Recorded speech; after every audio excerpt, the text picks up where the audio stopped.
మొదటిగా తండ్రి అయిన దేవునికి ప్రభువైన యేసుక్రీస్తు నామమున స్తుతులు స్తోత్రాలు సమర్పించుకుంటూ చేరవలసిన మీ అందరికీ ప్రభువైన యేసుక్రీస్తు నామమున నా యొక్క వందనాలు సమర్పించుకుంటూ ఉన్న మీ అందరికీ వందనాలు. ఈ యొక్క దినమందు మనము పాఠాన్ని ఆలోచన చేద్దాం. సేవకుని యొక్క బాధ్యతను నేను మరొకసారి జ్ఞాపకం చేసుకుంటూ ఉన్నాను. సేవకుని యొక్క బాధ్యత ఏమిటి అంటే దేవుని యొక్క సంకల్పాన్ని దాచకుండా వివరించడం. అపోస్తుల కార్యాల గ్రంథం అపోస్తులైన పౌలు ఎఫెసులో నుంచి పెద్దలను పిలిపించి తాను వివరించిన యొక్క సంకల్పాన్ని మరొకసారి జ్ఞాపకం చేస్తున్నాడు. అపోస్తుల కార్యాల గ్రంథం 20వ అధ్యాయము 27వ వచనంలో, మిలేతు నుండి ఎఫెసునకు వర్తమానం పంపి సంఘపు పెద్దలను పిలిపించి వారితో తెలియజేస్తున్న యొక్క మాటలను ఇప్పుడు మనం చదువుకుంటూ ఉన్నాం. 27వ వచనంలో,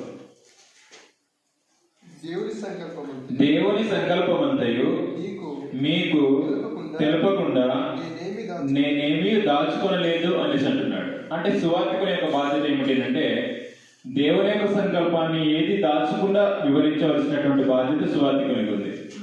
అందుకని గత నెలల నుంచి నేను స్టార్ట్ చేసి ఈ యొక్క దినమందు దేవుని యొక్క సంకల్పంలో చివరి భాగాన్ని మీకు వివరించాలని ఆశపడుతూ ఉన్నా.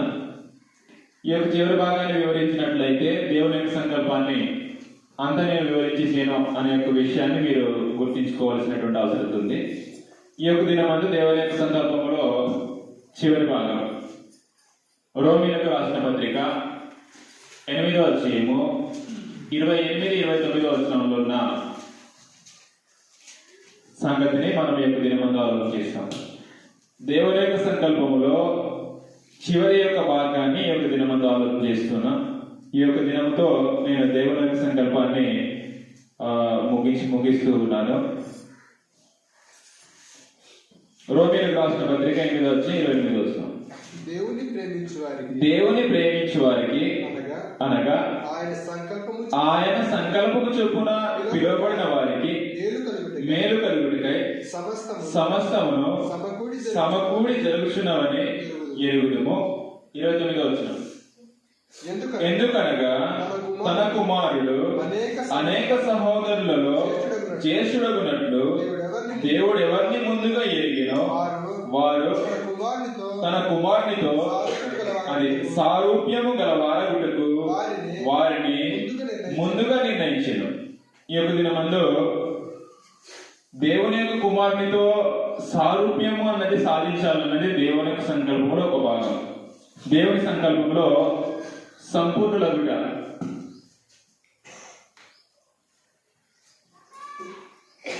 దేవుని సంకల్పంలో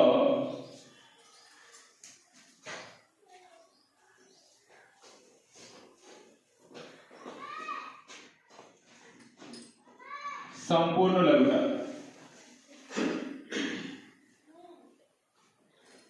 అంటే తన యొక్క కుమారుని సారూప్యములో సమానముగా మనం ఎదగటం. తన కుమారుడితో సారూప్యము గల వారగుటకు వారిని ముందుగా నిర్ణయించాను. అంటే దేవుని యొక్క సంకల్పంలో సంపూర్ణతను సాధించటము. ఎలా సాధించాలో దేవుని యొక్క సంకల్పంలో ఒక భాగం ఈ యొక్క దినమందు చివరి భాగాన్ని ఆలోచన చేస్తూ ఉన్నాం. ఇందులో ఈ యొక్క పాఠంలో మొట్టమొదటి పాయింట్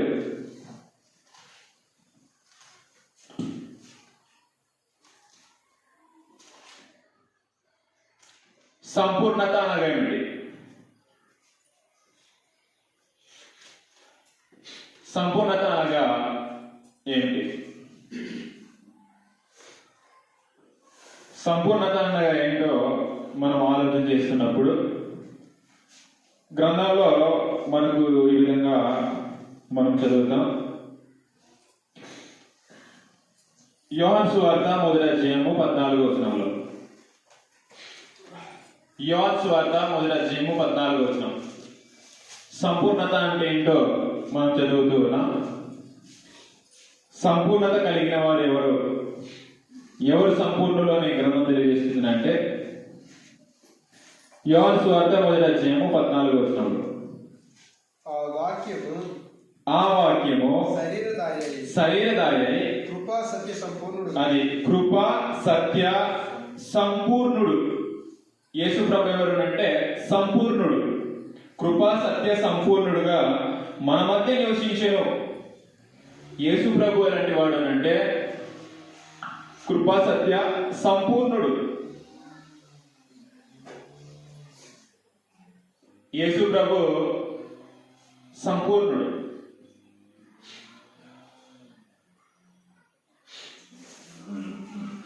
అందుకని దేవుడు ఏమనిస్తున్నాడు అంటే దేవుని ప్రేమించే వారికి అనగా దేవుని సంకల్పము చొప్పున పిలువబడిన వారు ఎలా ఉండాలి అంటే తన యొక్క కుమారునితో సారూప్యము గలవారగుటకు దేవుడు తన యొక్క సంకల్పంలో ఒక భాగాన్ని మనకు గ్రంథంలో వివరించడం జరిగింది. సంపూర్ణుడు ఎవరు అంటే యేసుప్రభు సంపూర్ణుడు, కృపా సత్య సంపూర్ణుడుగా మన మధ్య నివసించాడు. ఆ నివసించిన యేసు ప్రభువునే అక్కడ గమనించాలి, అందులో వివరించడం జరిగింది. సంపూర్ణుడు అనగా యేసు ప్రభువుతో సారూప్యము అంటే సమానమైన సంపూర్ణుడుగా మనము ఎదగవలసినటువంటి బాధ్యత ఉంది. మరొకసారి చదువుదాం. రోమీయులకు రాసిన పత్రిక 8:29. ఇందాక చదువుకున్నాం, మరొకసారి చదువుదాం. రోమ పత్రిక 8:29.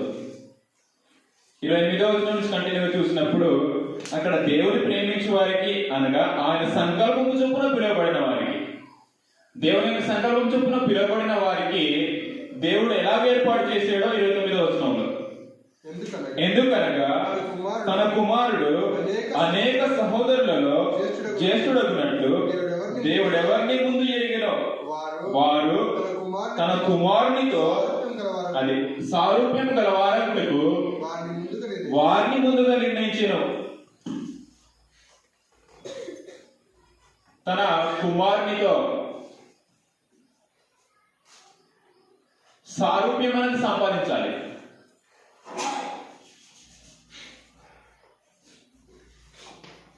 సారూప్యం గలవారు కావాలి.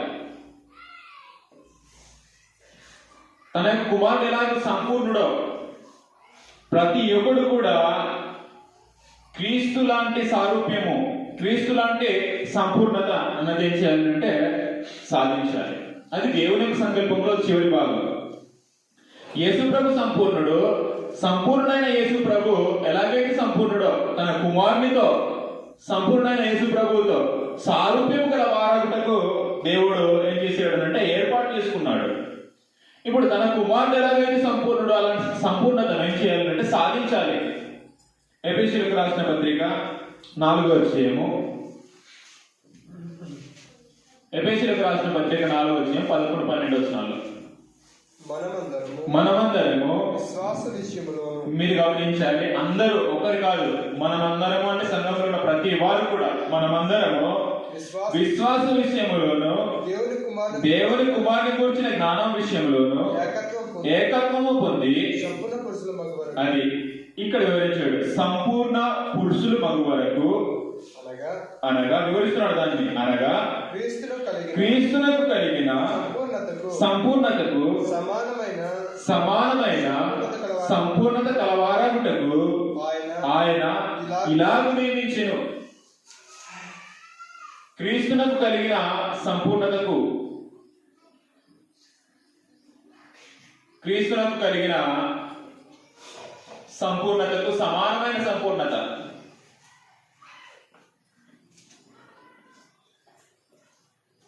సమానమైన సంపూర్ణత కలవారవ్వాలి.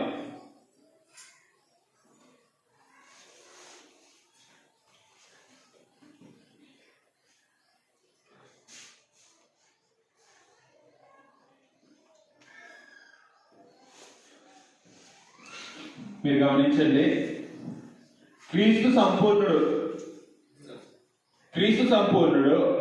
మనమందరము కూడా క్రీస్తును కలిగిన సంపూర్ణతకు సమానమైన సంపూర్ణత అనేది ప్రతి ఒక్కరికి రావాలి. సంఘంలో ఉన్న ప్రతి వారికి క్రీస్తు ప్రభువును చూస్తే క్రీస్తు ప్రభువుకు చూసిన, సంఘంలో ఉన్న ఒక విశ్వాసిని చూసిన ఒకేలా కనిపించాలి. మనకు అర్థం కావాలి,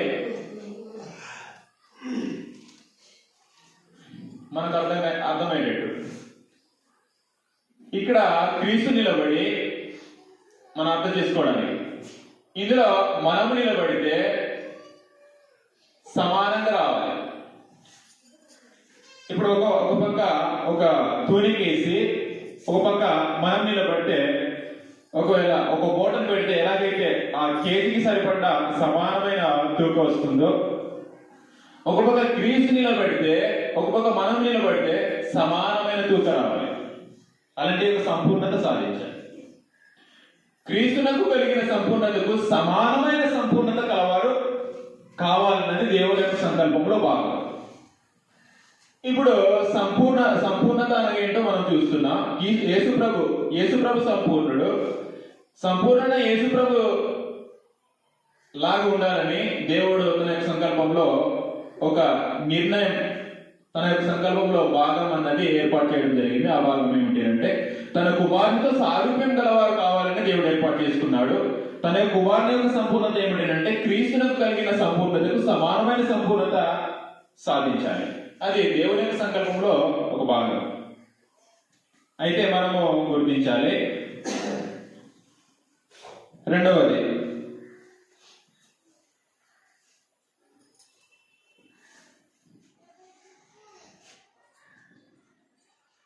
మనము సంపూర్ణతను ఎలా కోల్పోయాం?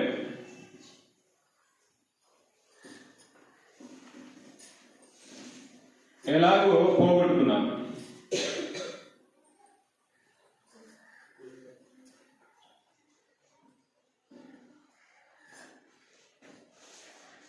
మనము సంపూర్ణత ఎలా పోగొట్టుకున్నాం?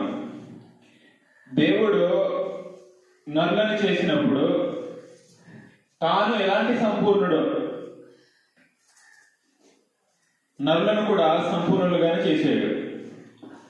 దేవుడు ఎలాంటి యథార్థవంతుడు, నరులను కూడా అలాగే యథార్థవంతులుగా చేయడం జరిగింది. మనకు అర్థం కావడానికి ఆదికాండము 1:26 వచనంలో, ఆదికాండము 1:26 వచనంలో దేవుడు మన స్వరూపమందు మన పోలిక చొప్పున నరులను చేయడం అని అన్నాడు. అంటే దేవుడు ఎలాంటి సంపూర్ణుడో, ఎలాంటి యథార్థవంతుడో అలాంటి పోలికను, అలాంటి స్వరూపాన్ని ఇచ్చి నరులను కలుగజేశాడు. కలుగజేసినప్పుడు నరుడు ఏమయ్యాడో మనకు అర్థం కావడానికి చదువుదాం. ప్రసంగి గ్రంథం 7:29 ప్రసంగి గ్రంథం 7:29. మనం ఎలాగూ సంపూర్ణతను పోగొట్టుకున్నామో, దేవుని యొక్క యథార్థతను, దేవుని యొక్క పోలికను, స్వరూపాన్ని ఎలా పోగొట్టుకున్నామో ఆ సంగతులను ఆలోచన చేస్తూ ఉన్నాం. ప్రసంగి గ్రంథం 7:29 ఇది ఒకటి మాత్రం నేను కనుగొంటిని, ఏమనగా దేవుడు నరులను యథార్థవంతులుగా పుట్టించాడునంట. దేవుడు నరులను యథార్థవంతులుగా పుట్టించాను, కానీ వారు వివిధమైన తంత్రముల చేత వివిధమైన తంత్రములు కల్పించుకొని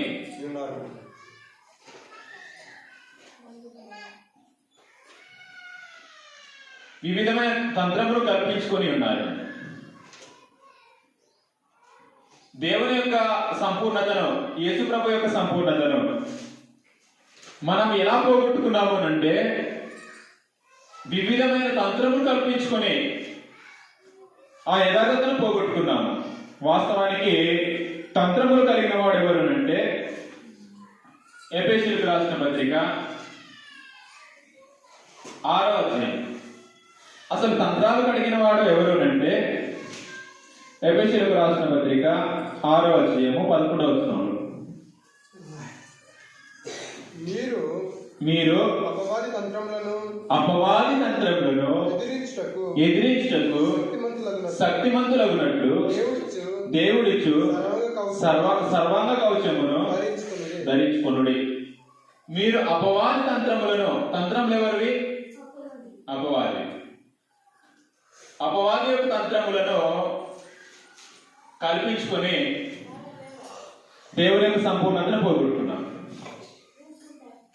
అపవాది యొక్క తంత్రాలు కల్పించుకొని యేసు ప్రభు ఎలాగైతే సంపూర్ణుడో మనల్ని అలాగూ కలుగు చేస్తే, దేవుడు ఎలాంటి యథార్థవంతుడో అలాగ మనల్ని కలుగు చేస్తే, మనమేమో వివిధమైన తంత్రాలు కల్పించుకొని దేవుని యొక్క స్వరూపాన్ని, దేవుని యొక్క పోలికను లేదా దేవుని యొక్క సంపూర్ణతను పోగొట్టుకొని అపవాది యొక్క తంత్రాలను కల్పించుకొని మనం ఏం చేసేమనంటే మన యొక్క సంపూర్ణతను పూర్తిగా కోల్పోయాం.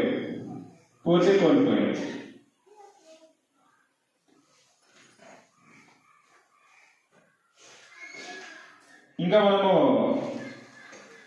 ఆలోచన చేస్తున్నప్పుడు దేవుడు యథార్థవంతుడు, యథార్థతను మనం పోగొట్టుకున్నాము.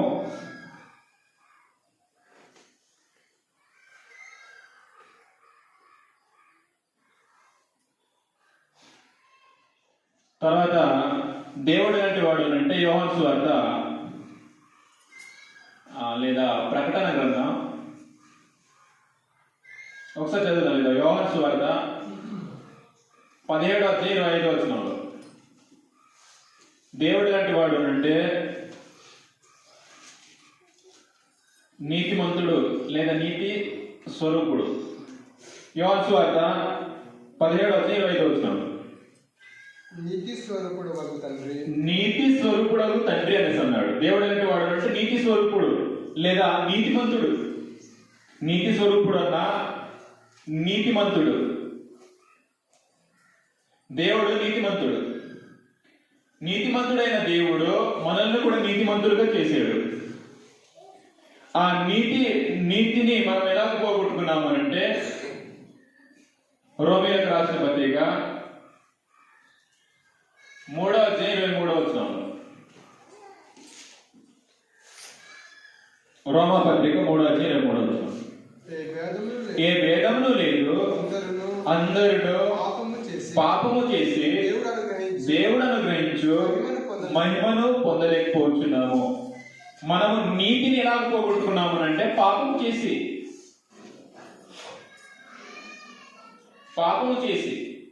ఏ భేదము లేదు, అందరూ పాపము చేసి దేవుని యొక్క నీతిని పోగొట్టుకున్నాము. రోమీయులకు రాసిన పత్రిక 3:12 నీతిమంతుడు లేడు, ఒక్కడు లేడు అనేసాడు. మనం చూసినప్పుడు నీతిమంతుడు లేడు, ఒక్కడును లేడు, గ్రహించేవాడు ఎవడును లేడు, దేవుని వెతుకువాడును లేడు, అందరూ త్రోవ తప్పి ఏకముగా పనికి మారిన వారైరి అనేసి అన్నాడు. అంటే నీతిమంతుడు ఒక్కడు లేడునంట. 11-12 మీరు రాసుకోండి.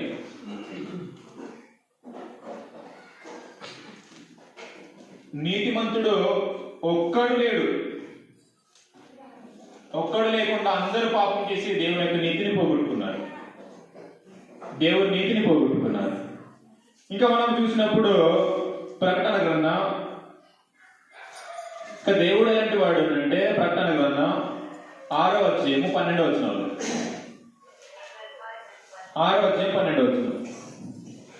ప్రకటన గ్రంథం 6:12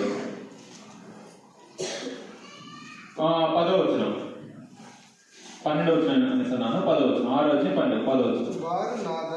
వారు నాదా సత్యస్వరూపి. దేవుడు లాంటి వాడు అంటే సత్యస్వరూపి. దేవుడు సత్యస్వరూపి అంటే దేవుడు సత్యం మాత్రమే పలికేవాడు.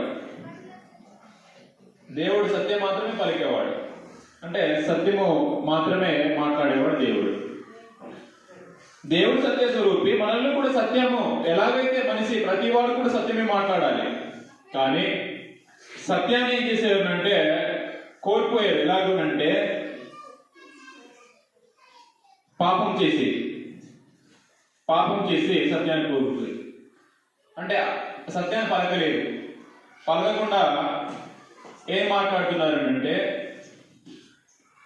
యోహాను సువార్త 8వ అధ్యాయం 34వ వచనంలో, యోహాను సువార్త 8వ అధ్యాయం 34వ వచనం. అందుకు యేసు పాపము చేయు ప్రతివాడును పాపమునకు దాసుడని మీతో నిశ్చయంగా చెప్తున్నాను. పాపం చేయవాడు పాపమునకు దాసుడు. పాపము చేసేవాడు అపవాది సంబంధి.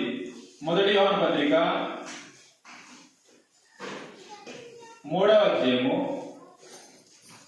1 యోహాను పత్రిక 3వ అధ్యాయము 8వ వచనంలో, అపవాది మొదటి నుండి పాపము చేస్తున్నాడు గనుక పాపం చేయువాడు అది పాపం చేసేవాడు అపవాది సంబంధి. దేవుని సంబంధి ఎలాంటి వాడు అంటే సత్యం పలికేవాడు దేవుని సంబంధి. పాపం చేసేవాడు అపవాది సంబంధి. పాపం చేసేవాడు మరొకటి సత్యము మాట్లాడితే దేవుని సంబంధులు అవుతాము. అబద్ధము మాట్లాడితే, సత్యానికి వ్యతిరేక పదం ఏమిటి? అబద్ధం. అబద్ధం పలికితే అపవాది సంబంధులు. యూదులు యేసు ప్రభు దగ్గర వచ్చి అబద్ధాలు మాట్లాడుతున్నారు. మేము ఎన్నడూ ఎవరికి మేము దాసులేం తెలియదు అనేసి అబద్ధాలు మాట్లాడుతున్నారు. అవతల వ్యక్తి ఏం తెలియని వాడైతే అబద్ధాన్ని నమ్మేవాడేమో, కానీ యేసు ప్రభు ఎలాంటి వాడు అంటే అవతల వ్యక్తి యొక్క అంత రంగంలో ఉన్న సమస్తం ఎరిగినవాడు. యూదులు మేము ఎన్నడూ ఎవరికి నేను దాసులే ఉండలేదని చెప్పిన యూదులు అబద్ధమాడుతున్నారని యేసు ప్రభు అన్నాడు. అబద్ధమాడి మీరు ఇలాగ మాట్లాడుతున్నారు అని చెప్పి, పాపం చేయి ప్రతివాడు పాపమునకు దాసుడు, మీరు పాపానికి కూడా దాసులై ఉన్నారు. మీరు ఎన్నడూ ఎవరికి దాసులై ఉండలేదని చెప్తున్నారు, కానీ మీరు పాపానికి దాసులుగా ఉన్నారు. కాబట్టి అబద్ధమాడేవాడు అపవాది యొక్క కుమారుడు. యోహాను సువార్త 8:44. యోహాను సువార్త 8:44.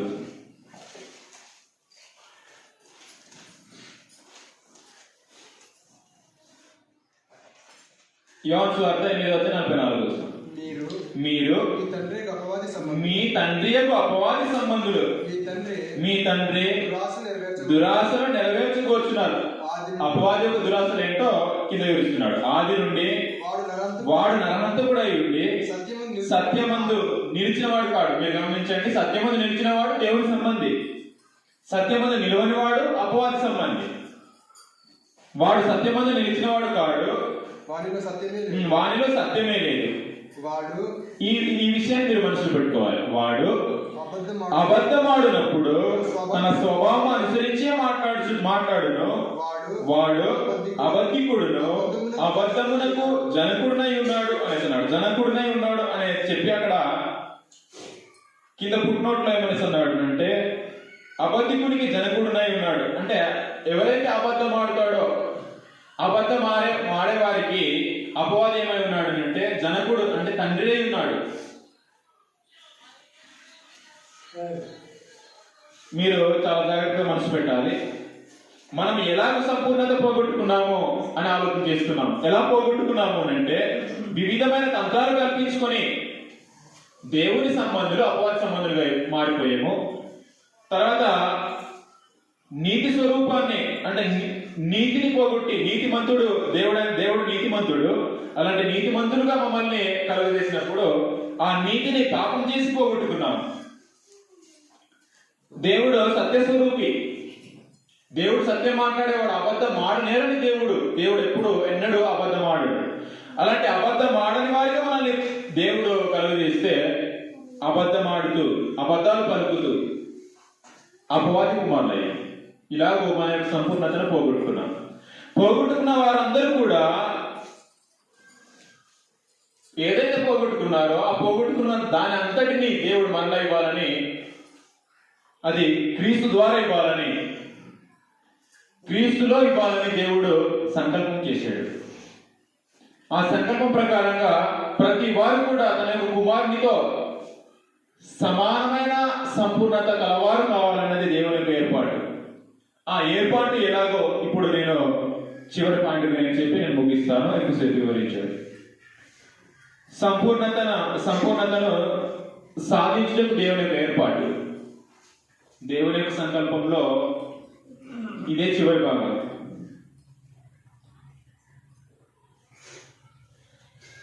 సంపూర్ణత అనగా ఏమిటి అని ఆలోచన చేసాము. మనం సంపూర్ణతను ఎలాగ పోగొట్టుకున్నామని ఆలోచన చేసాము. సంపూర్ణత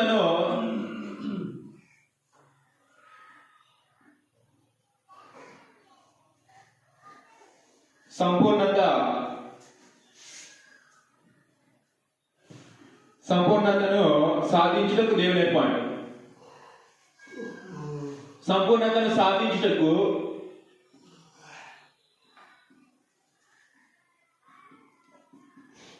దేవుని ఏర్పాటు ఏదో మనం యొక్క సమయంలో ఆలోచన చేస్తాం. కోల్పోయిన సంపూర్ణతను సాధించడానికి దేవుడు ఎలాగ ఏర్పాటు చేశాడో ఇప్పుడు సంగతులు చదువుదాం. ఎఫెసీయులకు రాసిన పత్రిక దేవుని ఏర్పాటు ఏంటో మనకు చాలా క్లియర్ గా చెప్పబడింది. మనము గ్రహించే అవసరత ప్రతి ఒక్కరికి. ఎఫెసీయులకు రాసిన పత్రిక 3వ అధ్యాయం 11వ వచనం నుంచి 14వ వచనం వరకు మనం చదివినప్పుడు దేవుని యొక్క ఏర్పాటు ఏంటో మనకు గ్రహించడానికి అవకాశం ఉండదు. ఎఫెసీయులకు రాసిన పత్రిక మరొకసారి చదువుతాం. ఇందాక చదువుకున్నాం, మరొకసారి అందులో దేవుని యొక్క ఏర్పాటు కనిపిస్తుంది. ఎఫెసీయులకు రాసిన పత్రిక 3వ అధ్యాయము 11వ వచనం నుంచి 4వ అధ్యాయము 11వ వచనం నుంచి 3వ అధ్యాయం అని అన్నాను. 4వ అధ్యాయం ఎఫెసీయులకు రాసిన పత్రిక 4వ అధ్యాయం 11వ వచనం నుంచి మనమందరము విశ్వాస విషయములోను దేవుని కుమారుని గురించిన జ్ఞాన విషయములోను ఏకత్వము పొంది సంపూర్ణ పురుషులు మగ వరకు అనగా క్రీస్తునకు కలిగిన సంపూర్ణతకు సమానమైన సంపూర్ణత కలవారు మగ వరకు ఆయన అంటే దేవుడు. అది దేవుడి నియమం ఏదో, దేవుని యొక్క ఏర్పాటు ఏదో, దేవుని ఏర్పాటును ఇందులో మనం చూస్తూ ఉన్నాం.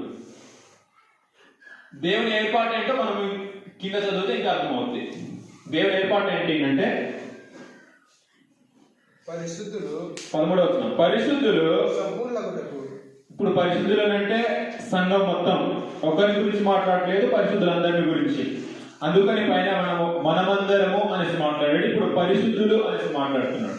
పరిశుద్ధులు అన్నా మనమందరం అన్నా సంఘాన్ని గురించే మాట్లాడుతున్నాడు. అంటే అందరూ కూడా పరిశుద్ధులు సంపూర్ణులగునట్లు. క్రీస్తు శరీరం అంటే సంఘానికి శరీరం అనేసి అంటాడు. క్షేమాభివృద్ధి చెందుటకు పరిచర్య ధర్మం జరుగుటకు ఆయన కొందరిని మీరు గమనించి దేవుని యొక్క ఏర్పాటులో మొదటి వారు అపోస్తులు గాను, రెండవ వ్యక్తులు ప్రవక్తలు గాను. మీరు గమనించండి, ఇప్పుడు అపోస్తులు ఉన్నారనంటే అపోస్తులు మన మధ్య జీవించలేదు. అపోస్తులు ఎలాగున్నారంటే అపోస్తులు రాసినటువంటి రచనలు మన మధ్య ఉన్నాయి. అపోస్తులు రాసిన పుస్తకాలు ఉన్నాయి, ప్రవక్తలు రాసిన పుస్తకాలు ఉన్నాయి గ్రంథ రూపంలో. ప్రతి ఒక్క స్థానిక సంఘంలో అపోస్తులు జీవించలేరు, కానీ వారు రాసినటువంటి పత్రికలు గ్రంథం ద్వారా వారు ఉన్నారు. అపోస్తులు కావచ్చు, ప్రవక్తలు కావచ్చు. వారు వేసిన పునాది మీద మనం కట్టబడి ఉన్నాం.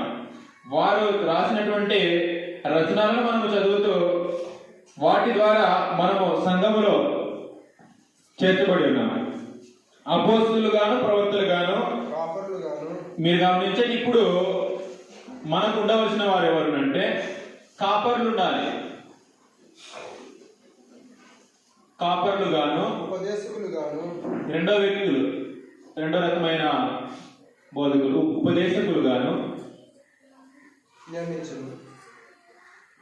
మరొక మాట ఉండదు, సువార్థికులు గాను.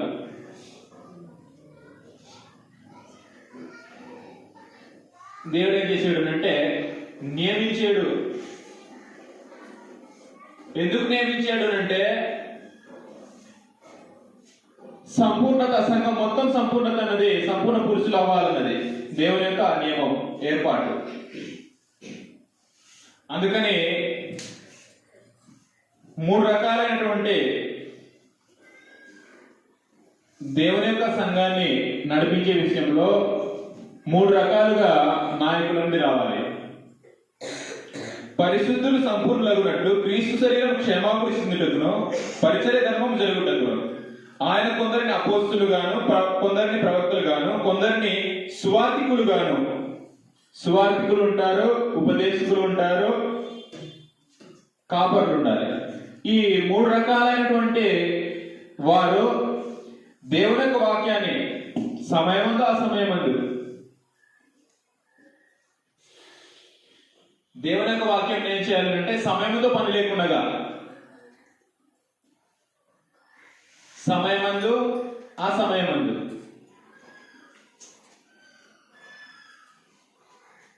ఏం చేయాలి అంటే దేవుని వాక్యాన్ని బోధించాలి. ప్రస్తుతానికి మనము మన యొక్క సంఘంలో ఎలా ఉన్నామంటే ఓన్లీ సువార్తికులు బోధిస్తేనే వింటూ ఉన్నాం. కానీ అందరు సంఘం మొత్తము సంపూర్ణత సాధించాలి అంటే 3 రకాలైనటువంటి నాయకులు బోధించాలి. కాపరి అనేసి అనలేదు, కాపరులు అనేసి అన్నారు. కాపరులు బోధించాలి, ఉపదేశకులు బోధించాలి, సువార్తికులు బోధించాలి. అప్పుడు దేవుని వాక్యాన్ని సమయంతో పని లేకుండా సమయమందు ఆ సమయమందు. తిమోతికి రాసిన 2వ పత్రిక, తిమోతికి రాసిన 2వ పత్రిక 4వ అధ్యాయము 2వ వచనంలో, మొదటి 2 వచనాల్లో, తిమోతికి రాసిన 2వ పత్రిక 4వ అధ్యాయము మొదటి 2 వచనాలు. దేవుని ఎదుటను సజీవులకును మృతులకును తీర్పు తీర్చు క్రీస్తు యేసు ఎదుటను ఆయన ప్రత్యక్షత తోడు, ఆయన రాజ్యము తోడు.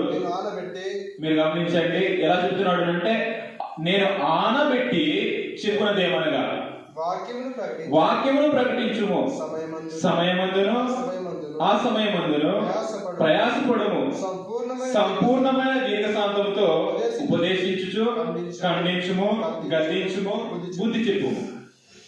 సమయంతో పని లేకుండా దీర్ఘశాంతముతో అంటే ఎక్కువ ఓపిక, సహనము కలిగి వాక్యాన్ని ప్రకటిస్తూ ఉండాలి. ఈ 4 రకాలైనటువంటి నాయకులు కూడా కాపర్లు కావచ్చు, ఉపదేశకులు కావచ్చు, సువార్తికులు కావచ్చు, వాక్యాన్ని ప్రకటిస్తూ ఉండాలి. సమయంతో పని లేదు, సమయంతో పని లేకుండా సమయమందు ఆ సమయమందు అనేసి అన్నాడు. ఎలా చెప్తున్నాడు అంటే నేను ఆనబెట్టి చెప్పినదేమనగా అనేసి మాట్లాడుతున్నాడు. నేను ఆనబెట్టి చెప్పినదేమనగా నువ్వు వాక్యాన్ని ప్రకటించాలి సమయంతో పని లేకుండా, సమయమందు ఆ సమయమందు. ఈ 4 రకాలైనటువంటి 3 రకాలైనటువంటి దేవుడు నియమించినటువంటి దేవుని ఏర్పాట్లో ఉన్న కాపరులు కావచ్చు, ఉపదేశకులు కావచ్చు, సువార్తికులు కావచ్చు, దేవుని నియమము చొప్పున వాక్యాన్ని ప్రకటిస్తూ ఉండాలి సమయంతో పని లేకుండా. అప్పుడు ఏమవుతుంది అంటే సంపూర్ణతను సాధించడానికి సంఘానికి దేవుని ఏర్పాటు ప్రకారంగా తన యొక్క కుమారునితో సమానమైన సంపూర్ణత అన్నది సాధిస్తాడు. అలా సాధించాలన్నది ఈ నలుగురి యొక్క గురి అయి ఉండాలి. 3 రకాలైనటువంటి దేవుడు ఏర్పాట్లో ఉన్నటువంటి 3 రకాలైనటువంటి కాపర్లు కావచ్చు, ఉపదేశకులు కావచ్చు, సువార్తికులు కావచ్చు, వీరి యొక్క గురి అయి ఉండాలి. అది గలతీయులకు రాసిన పత్రిక 3వ అధ్యాయం 19వ వచనంలో, గలతీయులకు రాసిన పత్రిక 3వ అధ్యాయము 19వ వచనం, 4వ అధ్యాయం 19వ వచనం, 3వ అధ్యాయం అన్న 4వ అధ్యాయం. నా పిల్లలారా క్రీస్తు స్వరూపము మీ అందు ఏర్పడు వరకు మీ విషయమై మరలా నాకు ప్రసవేదన కలుగుతుంది అంట. ఎవరికి అంటే సువార్తికునికి. అక్కడ పౌలు గారు ఎవరు అంటే సువార్థికుడు. సువార్థికుడికి ఏం కలుగుతుంది అంటే ప్రసవేదన కలుగుతుంది అంట.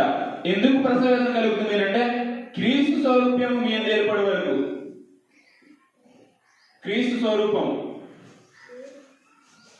స్వరూపం అందరి యందు ఏర్పడాలి. సంఘంలో ఉన్న పరిస్థితులను చూస్తే క్రీస్తే కనబడాలి. అలా అయ్యే వరకు సువార్థికునికి ఏం కలుగుతుంది అంటే ప్రసవేదన కలుగుతుంది.